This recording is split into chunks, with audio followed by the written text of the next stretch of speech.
केटू दुनिया का दूसरा तरीन पहाड़ है। सतह समंदर से 28,251 फीट की बुलंदी पर मौजूद केटू पाकिस्तान के गिलगित बल्तिस्तान के इलाके में मौजूद है। केटू दुनिया के ऊंचे तरीन पहाड़ माउंट एवरेस्ट से सिर्फ चंद 100 फीट छोटा है, लेकिन माउंट एवरेस्ट के मुकाबले में केटू को सर करना दुनिया के हर कोपहमा का ख्वाब है, क्योंकि केटू की चोटी तक पहुंचना इंतहाई मुश्किल काम है। इसकी वजह केटू का मौसम और इस पहाड़ की स्टीपनेस है। ये पहाड़ बेहद सीधा है। हर साल दुनिया के बड़े बड़े माउंटेनियर्स यानी कोपहमा केटू को सर करने का ख्वाब लेकर पाकिस्तान आते हैं। ये लोग गर्मी में केटू को सर करने की कोशिश करते हैं, क्योंकि सर्दियों में केटू को सर करना इंतहाई खतरनाक है और आज तक कोई ऐसा नहीं कर सका। केटू पर जाने वाला हर 4 में से 1 कोपहमा अपनी जान खो बैठता है। इन लोगों की लाशों को केटू से नीचे लाया नहीं जा सकता और तभी केटू के सामने स्टील की प्लेट्स पर इन लोगों के नाम लिखकर लटका दिए जाते हैं। ऐसे लोगों को घोस्ट ऑफ केटू भी कहा जाता है। अगस्त 2008 में केटू पर कुछ ऐसा हुआ जिससे पूरी दुनिया शॉक्ड हो गई। 11 लोग एक ही दिन में केटू पर अपनी जान गंवा बैठे और कई लोग शदीद जख्मी हो गए। इस वाकये को किसी भी पहाड़ पर तारीख का सबसे खतरनाक वाकया भी कहा जाता है। जुलाई 2008 के आखिरी हफ्ते में दुनिया के मुख्तलिफ कोनों से 6 टीम्स केटू के बेस कैंप पर इकट्ठी हो गईं।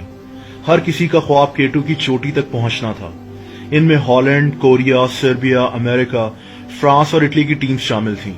इनमें आयरलैंड, नॉर्वे और नेपाल के कोपहमा भी शामिल थे, जबकि पाकिस्तान के पोर्टर्स भी इस टीम का हिस्सा थे, जिनमें हुंजा से ताल्लुक रखने वाले मेहरबान करीम और जिहान बेग शामिल थे। पोर्टर्स उन लोगों को कहा जाता है जो कोपहमाओं की मदद के लिए उनके साथ पहाड़ पर जाते हैं। लेकिन केटू को सर करना आसान नहीं था। ये टोटल 30 लोग थे। इन्होंने फैसला किया कि केटू की तरफ अलग अलग जाने से बेहतर है कि इकट्ठा एक टीम बनकर केटू को सर किया जाए। 31 जुलाई की रात को ये तमाम लोग इकट्ठे हो गए। इन्होंने फैसला किया कि कोरियन टीम केटू पर फिक्स रोप्स लगाएगी। ये वो हिफाजती रस्सियां होती हैं जिनको केटू पर लगाकर इनकी मदद से केटू पर चढ़ा जाना था। 1 अगस्त की सुबह को ये 6 टीम्स केटू की चोटी की तरफ चढ़ना शुरू हो गईं। इन लोगों का लीडर वैन रूइजन नामी एक इंतहाई एक्सपीरियंस कोपहमा को बनाया गया। 12 घंटे तक मुसलसल चलने के बाद पहला हादसा पेश आ गया। हुआ कुछ यूं कि सर्बियन टीम के ड्रेन मैंडिक ने खुद को रस्सी से अलग किया ताकि ये अपने आगे चलने वाले क्लाइंबर से आगे निकल जाए, लेकिन ये स्लिप हो गया और नीचे गिरकर मौत का शिकार हो गया। पाकिस्तानी पोर्टर जिहान बेग ने मैंडिक की लाश को बचाने की कोशिश की, लेकिन ये भी अफसोसनाक तौर पर स्लिप हो गया और नीचे गिरकर मारा गया।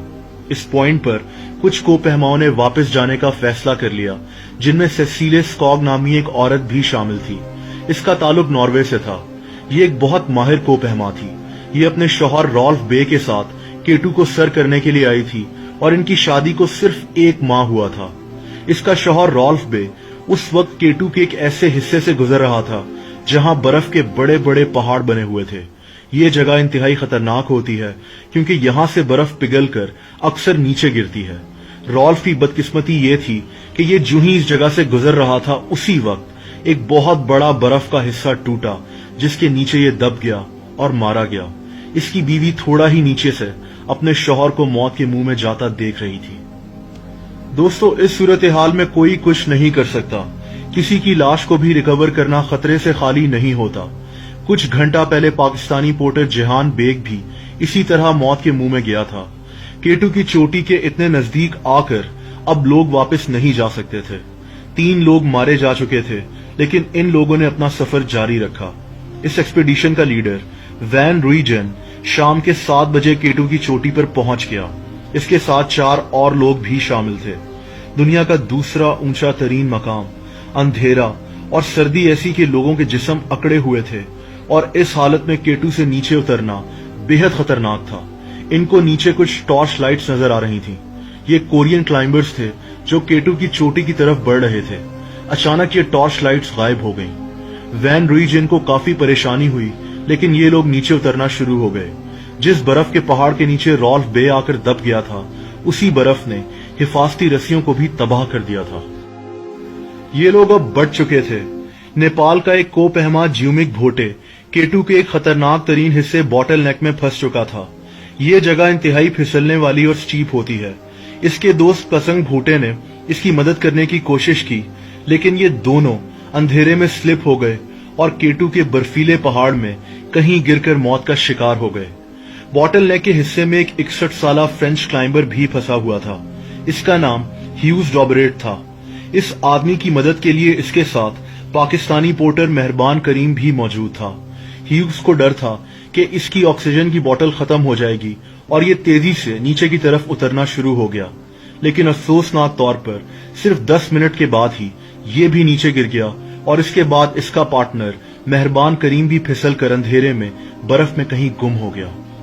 पिछले कुछ घंटों में केटू कई लोगों की जानें ले चुका था और कई लोग मौत के मुंह में थे।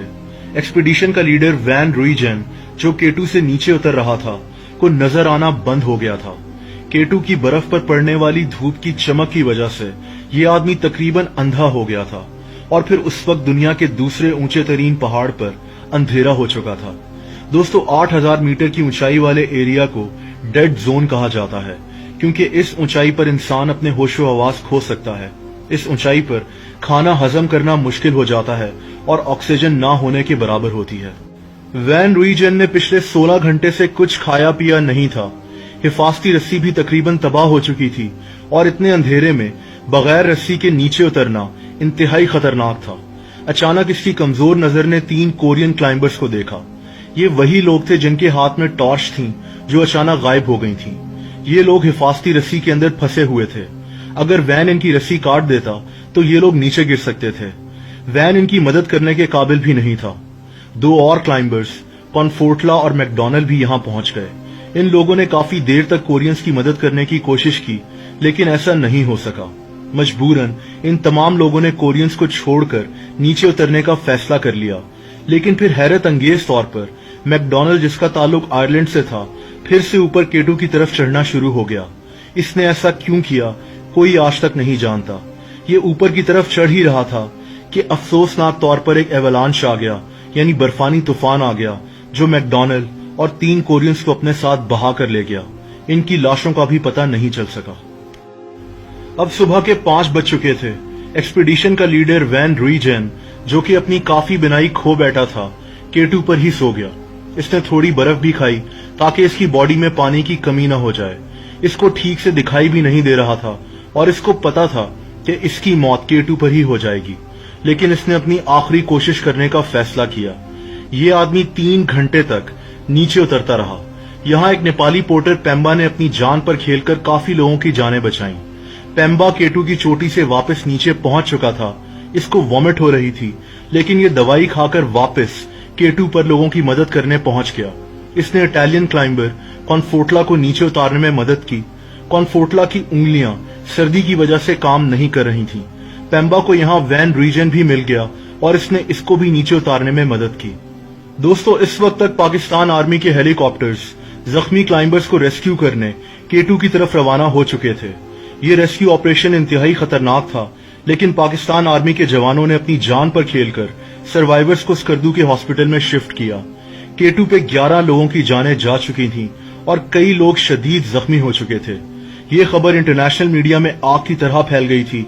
इस वाकये पर कई किताबें भी लिखी गईं और कई डॉक्यूमेंट्रीज भी बनाई गईं। केटू को सर करना आज भी दुनिया के बड़े बड़े कोपहमाओं का ख्वाब है, जो इस पहाड़ के खतरों के बावजूद